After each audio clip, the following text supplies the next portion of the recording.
What's up, everybody? Your girl G here. Welcome back to my channel. We have a busy, or at least I have a busy week coming up ahead of me. I'm gonna knock out these 3 shows: Ready to Love, Put a Ring on It, Life After Lockup, and then tonight, Love and Marriage Huntsville comes on. And y'all, Love and Marriage Huntsville has been delivering episode after episode after episode. Shout out to Carlos King. He know what he doing. So I'm definitely, ready for what's coming up next. Cause that mid-season trailer.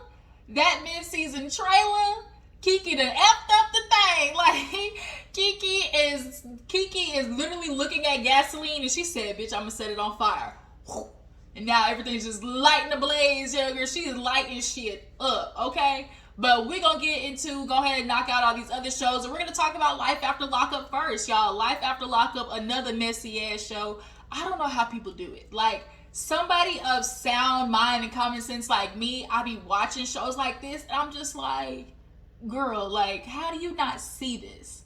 And it's like then you have bitches like Indy who see it and then look the other way. Like, I see this big old red flag flashing, red lights in front of me, and it's just like, da da da da da, like, I'm just gonna keep my head in the clouds because I want this fairy tale. And my freaking psychic Aniris was telling me that it was gonna be this way. She was telling me that Harry's gonna cheat on me. He's gonna mess with other bitches because he has so much anxiety, and I'm gonna give him a chance because he's young. I gave him the first one, but now I gave him an inch, he taking a mile. Nah, shit, Sherlock. Like, of course that's what happened. Of course that's what happened. What else were you really expecting? But yeah, then we have Kayla and Martell. Girl, Martell, you letting him slide with too much, okay? Too much. But yeah, let's go ahead and get into the episode because there's a lot to discuss. Let's go ahead and knock out Chance and Tayler. Chance, I guess he's trying to do his, apology tour. He's apologizing to Tayler for kind of getting into it with the sister. They're getting back from basically the hospital the night before. She has some type of bacterial infection. But overall, Chance is kind of feeling some type of way about, I guess he wants to help the environment of the house, elevate. He feels bad about what happened with the sister. I think the sister's name is Bobby, right? She went to go stay night at some friend's house because he basically was saying, like, well, your sister, she ain't watch the kids. How you gonna leave her with her? And of course, she's not only hearing that, but of course she's hearing their fights when she's in her room. So she's like, I gotta get out of here. Like, her sister Bobby not only is an ex-addict, but like an ex-convict. So she gets it. And so she, can peep game with Chance. So even now when he's coming back, from getting a ring, of course he wants to apologize to Tayler. I mean, of course he wants to propose to Tayler. But like, he's saying, hey, I want to fix things. So Bobby comes back. And of course, Tayler with her little anxious self, I just want things to get better. With her voice, I just really want things to get better. And I just, you're my sister. And of course, with Chance being here, I want you guys to get along. Her little laugh and just, I don't know how people do it. What? So Bobby and Chance go outside and they smoking their little cigarettes, the typical, that's how them smokers be like, but they go outside and they're smoking, just that anxiety of it all. But she's sitting there looking at him. He like, look, I do want to apologize. I kind of came out, and was, I'm an alpha, and I'm still taking things, how the way I was acting in prison and trying to bring them here. And Bobby was like, yeah, because you came out, you was rude as, you was being disrespectful as hell. You tried to come up in the house, and try to establish your rules. Like, nigga, we already got a system going on over here. You just got out. Like, you ain't even put in on this man to be sitting here trying to, establish rules according to your little prison guidelines. Like, no. So he basically was like, yeah, I want to do better. I love your sister. And that's why, I also want to ask you, like, I'm going to tell you that I want to propose to her. Bobby, of course, looking at him like, huh?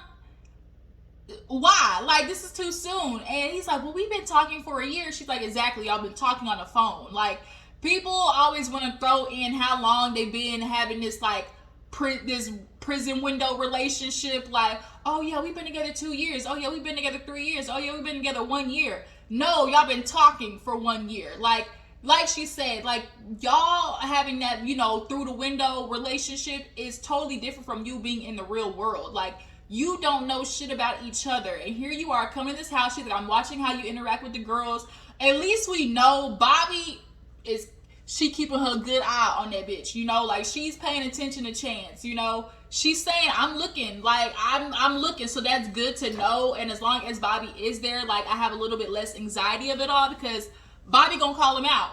But I do think eventually, like, there's gonna be an issue in Tayler believing her sister, believing her daughter, or like what her daughters or whatever over Chance, because she's gonna be so enveloped in this idea of love with this man that it's clear that she's ignoring the red flags that's literally, you know, in front of her face. But as of right now, Bobby's like, yeah, you know, I mean, I guess I'm cool, but fuck up if you want to. Like, I'm watching you. Like, fuck up if you want to. I'm right behind you, fool.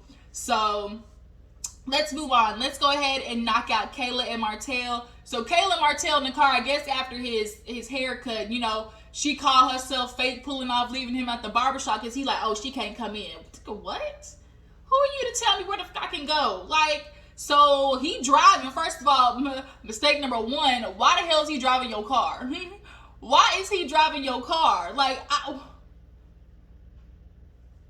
Kayla, like, you bitches and let niggas drive your car. Like, I just be so confused.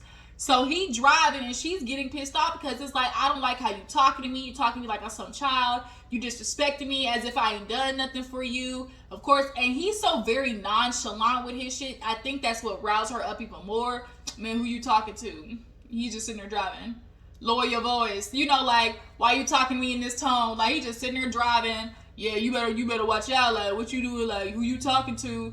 And she like, you, like, what have you done? Like, you talking to me as if I ain't done nothing for you, trying to tell me where I can go. You've been out, and really he's been doing nothing for, like, her. She's like, everything we've been doing, it's all about you. Like, you selfish, and it really has been. Like, it's been all about what he want to do. I want to go to the strip club. I want to go over here to my mama. I want to go hang out with my friends. Like, you know, because he the king, I guess, of the streets where he at. Everybody know him. So it's like, you know, he gets out of jail, and we saw it. Everybody was calling his phone up. Like, everybody was hitting him up when he got out. So, you know, he feel like big man on campus, and you know, it ain't just his niggas hitting him up. It's his ex-girls. It's the girls that he previously was fucking with that clearly, you know, is hitting him up. Everybody know that prison D. That prison D. And that's clearly what's got Kayla hooked, because here it is, you know, you threatened him in the car talking about, get out. He talking about, I ain't going nowhere. When he said that, I was like, oh yeah, he a dangerous one. He's definitely getting a little Ike and Tina. He's definitely giving, you know, he may be mellow, but he's capable of danger. I just see it. But when she was like, you can get out the car, he's like, I ain't going nowhere. She was like, you better recognize who the fuck I am. Like, you gonna lose a good one. He said, she was like, I'm a good one. And he said something to the extent of like, yeah, you can think that. What? Nick, you. So she goes to stay the night in the hotel, and the reason she gotta leave is because he is, I guess, like, housed there. You know, when you give him that address, bitch, you better be at the address, because if they show up and you not there, bitch is back, you know, clink, clink, they gonna lock your ass back up. So she had to be the one to leave, and I'm like, that is burning a hole in me, because it's like, why you always gotta make the extra movement around him? Like, he's the one that's undeserving, and here you are staying at a hotel. So he, you know, oh, you know, it was best for her to stay out, you know, we arguing, she get like that, and, you know, she comes back in, and she basically was like, you know, I'm not a person who's shy of apologizing, so she apologizes to him, and she looking at him for an apology, and he is not trying to give it to her. Man, I ain't do nothing. I was on the offense, you know. I was just saying stuff because of what you was doing. Your tone is what made me say that stuff. The way you was talking to me was the way that, you know, that made me do this, and that. Now, and she's like, well, you know, I feel some type of way because you were calling me stupid, you know. I mean, you know, I was getting riled up, so I guess I can be man enough to say, you know, well, I probably said some stuff that was out of line, but, you know, I don't need to apologize. It's just like he was going back and forth, but it was like, nigga, just say sorry. But he can't. He clearly can't. But these two made up, of course. Of course, they have makeup sex. It's very obvious that Kayla is suffering from the prison stigmatization. You know, girls, stop falling into the stigmatization. Just don't let the D take your life out. And a lot of you girls right now is just letting that D take you out. Girl, if you don't get you a goddamn rose and call it a day, okay? Get you a little bunny rabbit, jackrabbit, rose, I don't know, helicopter, whatever other funny names y'all got for these contraptions out here. And let the nigga go. Like, girl, you done held him down for, what, 11 or 13 years or something like that? You done put your life on hold. And then she got that apartment furnished nice, the carpet. Like, it wasn't just no apartment. Like, she has that apartment done up, got the nice old big old sofa. Like, I wonder what she does. But, like, Martell is comfortable. You can see it. And it's definitely going to be one of those things where they fight, and he does the, I'ma leave, and he leaves and go mess around with some other bitch, and then, like, when she cools off, he come right back. And that's going to be their cycle. I can see it. Especially with his mama and cousin basically enabling his messy ass ways, because the mama know he ain't shit. Speaking of another mama who know her son ain't shit, let's get into Antoine and Lacey. So Antoine needs help. He's an addict. I don't know. He's either a pill popper or, well, I know he smoked a weed, but like I'm getting pill popper. It's giving real. You know, it's giving hydrocodone, oxycodone, Vicodin, you know, slightly fentanyl teas. Like, every time you see him, he's taking downers. Like, it's giving real just slur, his lip hanging like this, his eyes barely open. And so he's all upset because Lacey won't let him go see his mom. Like, he just got out, and also, too, he couldn't see her because she had COVID. So Lacey actually goes to meet her sister. I fucks with the sister because the sister kept her foot on Antoine's neck. Okay, do you hear me? On his motherfucking neck. And that's what he needed. And so she's telling, you know, Lacey's telling her sister, like, you know, I'm feeling some type of way. You know, he's disrespecting me. He's coming out. Like, he's ungrateful. I done put money on his books. You know, I got him, you know, to the house. And all I get is him just basically, like, disregarding me, doing what he want. Just drop me off here. Let me go see my friends. Drop me off here. You know, and so the sister's like, you need to understand, like, what you're getting out of this. And the sister's like, I know what he's going through. Like, I know what it's like to get out of jail. And basically, life is going to give you real good knock on the forehead and be like, knock, knock, bitch. Who's there? Me, peekaboo, bitch. Like, life is kicking him in the ass because it's like, now he's out and, oh shit, I got to do stuff. Like, I don't think he's like, it's really, you know, registered to him like, oh shit, like, I got to live life. And, like, when you're in jail, like, your decisions are made for you. And as much as you want that freedom, with that freedom, like, he admits, I get bored. Like, nigga, you getting bored because you're not doing nothing productive. And so she's like, I got out, and it was like, I got comfortable. Like, people had stuff done for me. You know, I had to have, like, if you get out and all that stuff is done for you, you know, like, you feel you're enabled in a little bit of a way. And so, like, finally Antoine showed up. And so she's like, you know, Antoine, what's up, homie? You know, my sister been telling me about you. Like, what's going on? Well, I don't know what's going on. I'm coming to meet you. So what do you, I see with my sister, you love her? Yeah, I love her. You know, where do you see yourself in 5 years? He hit her with the, I don't know. She's like, what do you mean, I don't know? He's like, I'm more of a day-to-day type person, you know. I just like to live day-to-day. And she was like, well, that kind of sounds selfish, like, because you live in day-to-day, but that, you know, life isn't just about you, right? And you could tell, like, she had him thinking, because she's like, look, it's not just about you. Like, you're comfortable, but there's some things that had to be put in place for you to go forward, you know, like, and if it involves her, like, what are you going to do about that? Oh, I ain't never thought about it that way. Damn, you got me thinking. He is just like his mama. They numb, they distract, they deflect, they literally are just, as he said, living day to day. They are basically at this point useless. And the sister getting in his ass, basically like, you know, you gotta understand, like, there's shit for you to do. Like, you know, you have to pick up and do something. And so she's like, what do you want to do? Well, I mean, I don't know. And so she's like, well, do you understand how grateful you are? Like, when you came out, were you grateful? He's like stuck. I mean, grateful, I don't know. And it's like, bro, you could have came out to nothing. But when you came out to my sister at home, damn near signed for a car for you. I'm glad she didn't. At least she ain't that motherfucking stupid. But it's like, he's like, oh, well, I kind of feel like y'all both coming at me. She's like, well, are you grateful for the stuff I did for you? That's what Lacey starts asking him. Because Lacey's getting heated because he's just kind of sitting there being real nonchalant. And so, he said something to the extent of like, oh, something about like being around other people, or like, what the did he say? What the hell did Antoine say? Oh, he got a tattoo. That's what it was. He came and got motherfucking eyebrow. He got tattooed. And so she's like, bruh, I'm giving you money. You spending it on shit like this. Like, and she told him, don't get another tattoo, bruh, because one, you're already a felon. And two, you can't be a felon with a bunch of fucking face tattoos. You're definitely not going to get the job. And I think he did it on purpose. One, like, to basically prove to her, like, I'm going to do what I want because that's the type of dude that he is. And two, he wants an excuse. He wants an excuse not to work. He's doing stuff that makes it harder for him to live life. So when Lacey looks at him and is like, get a fucking job, well, I can because, I got these tattoos.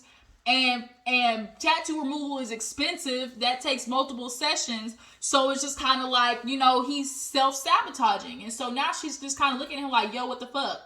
And both the sister and like the sister looked at him like, keep with my sister. Like, you see you hurt her feelings.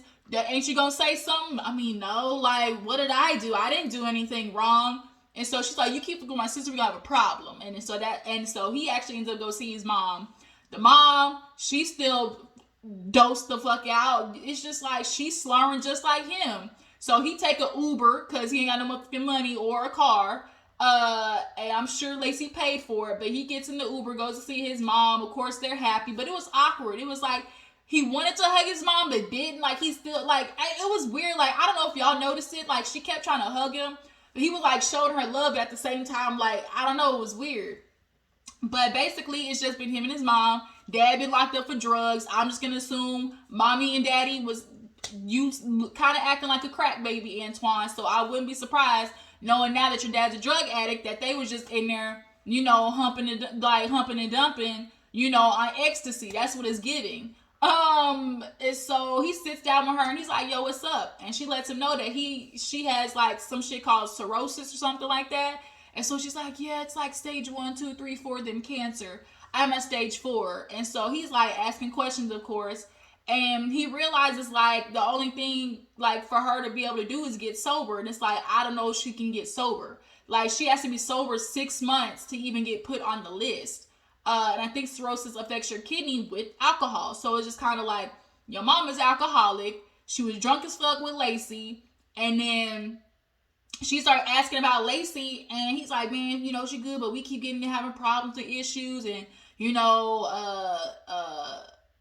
the mama, you can tell, is very understanding of who her son is and how it affects, Lacey as a woman. Because, he's like, you supposed to be on my side no matter if I'm wrong or not. And then the mom's like, son, I know you, like, you don't know how to be faithful. Like, I got your exes hitting me up. You talking to your exes? I mean, it ain't nothing wrong with talking. And she's like, Antoine, I mean, we not doing nothing. It's like, yo, like, stop fucking with Lacey. Because And the mama's like, I feel for Lacey. And so you can tell just as a mom, she enables her son. But as a woman, like, she is empathetic to Lacey kind of putting up with this bullshit, And so it's just kind of like he's comfortable telling his mom all the stuff that he's doing because, like, at the end of the day, she not going to, like, like, she don't check him for it. Like he said, I know if I'm wrong or not, you're not supposed to tell. You're supposed to be on my side, But now the mama is fucked up. Like, she done drank too much. She done drank way too many, whiskeys on ice. Done popped way too many pills. Her body is shutting down. And it's a goddamn shame. And like, if unfortunately something happens to her, Antoine is going to go into a fucking hole. And Lacey, you need to run because he's going to drag you down in it. this is the time to run, like, immediately.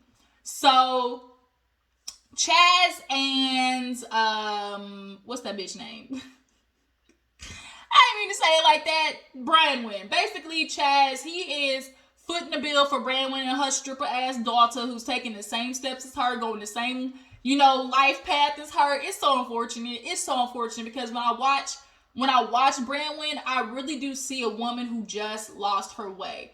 There are some stories where you see like somebody basically like blaming the world and, just, you could tell they really just were choosing to make decisions purposely to spite other people or to like purposely go down the wrong path.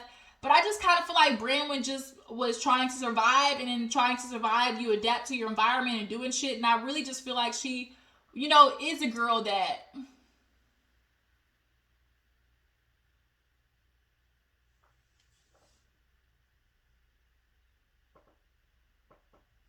Sorry, y'all. Somebody saw somebody creeping. When you live out like in the country, when somebody creep, you gotta look now.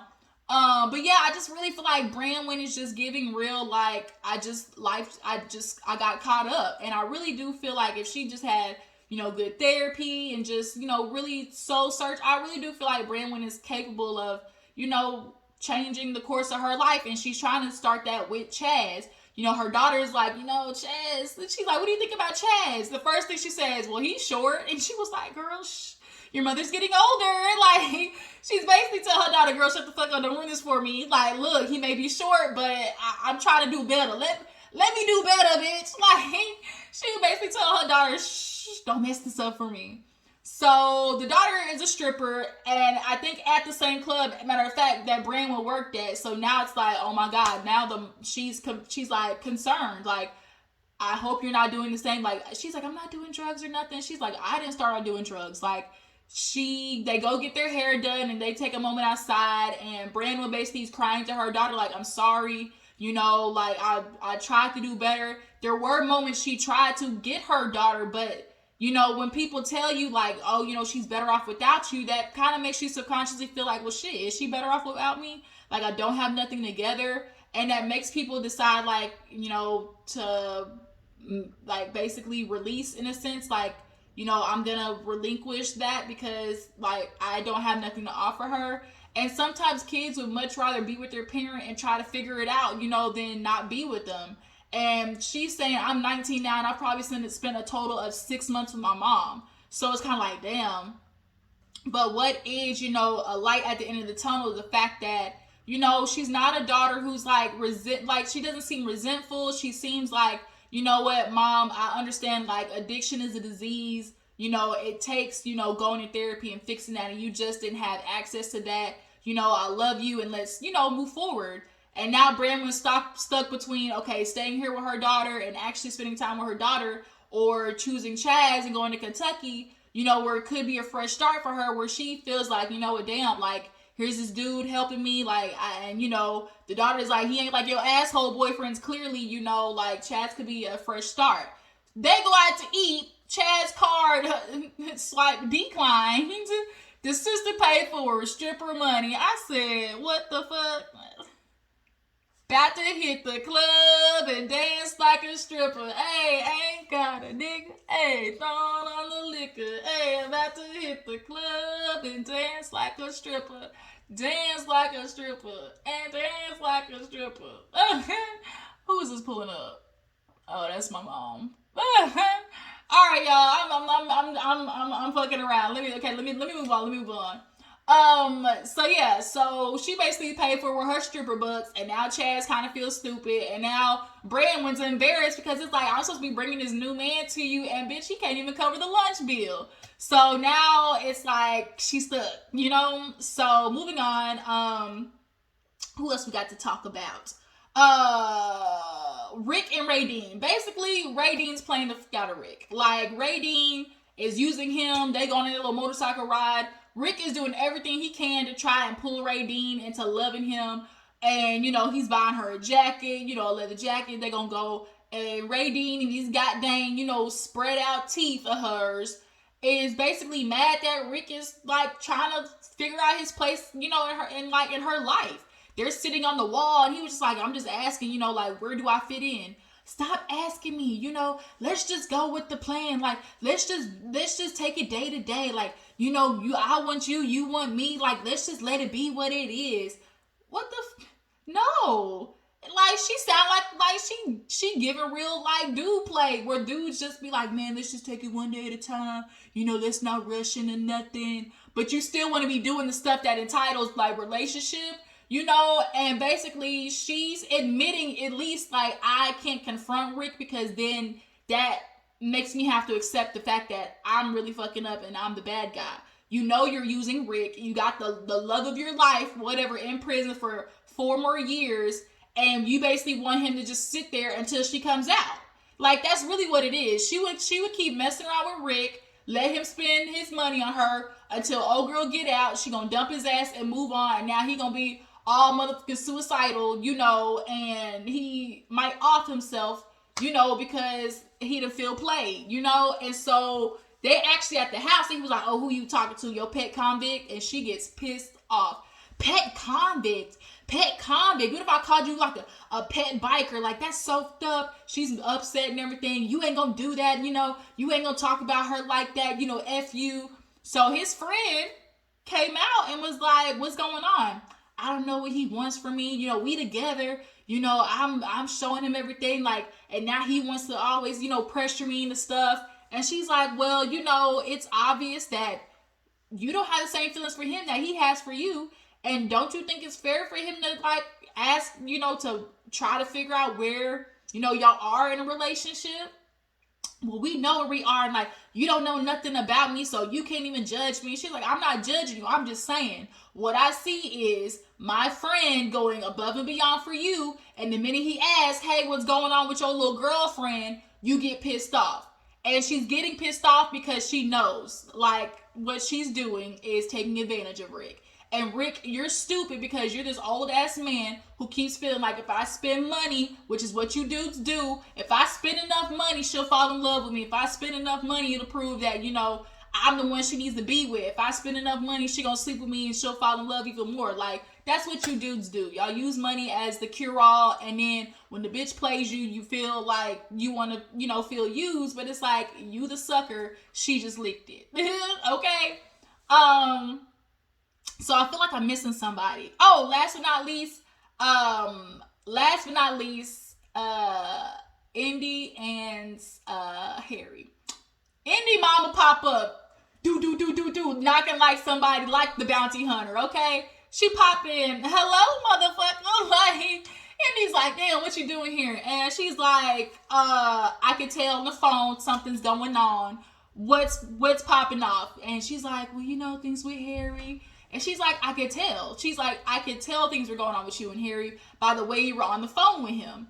And so now Indy's basically having to reveal to her mom all the shit that's going on with Harry. You know, I don't know where he's at. He's been gone for a week. You know, there's some girl named Terry that he's text messaging. And the mom is literally like shaking her head like, I told you. Like, Indy had been avoiding her mom because she didn't want to hear the wretched I told you so. You came down here for a dude who got locked up at 17, gets out at 23, you're 29, and what the hell do you think he's going to be able to do for you? And not only you, but you dragged your daughter into it. That's another huge problem. I don't like when women be dragging their kids into it. And it's like, now you done got your daughter attached to this man that has proven absolutely nothing to you as far as what he can do for you is building your life.